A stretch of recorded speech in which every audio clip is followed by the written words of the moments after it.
பாபாவை குறை சொல்லி திரியும் ஒருவர் அவரை தரிசிக்க வந்தபோது பானைகளை தலைகுப்புற அடுக்கிக் கொண்டிருந்தார் பாபா.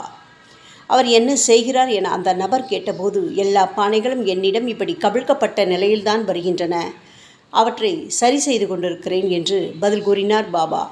இதே போன்ற நிகழ்வு பகவான் ரமணர் வாழ்விலும் நடந்தது. அவரிடம் வந்த ஒரு பக்தர், கடவுளும் அவரது கருணையும் எல்லோருக்கும் பொதுதானே என்று கேட்டார். ஆமாம் என்று பகவான் பதில் கூறியதும், அப்படியானால் எனக்கு மட்டும் ஏன் துன்பங்களும் கஷ்டங்களும் தொடர்கின்றன, எனக்கு ஏன் கடவுள் கருணை காட்டுவதில்லை என கேட்டார் அந்த பக்தர்.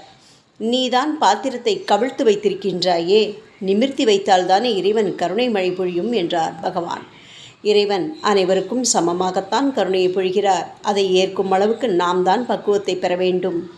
நமது மனம் எவ்வளவு விசாலமாக இருக்குமோ அவ்வளவு இறைவன் கருணையை நாம் அனுபவிக்கலாம் என உணர்ந்தார் பக்தர்.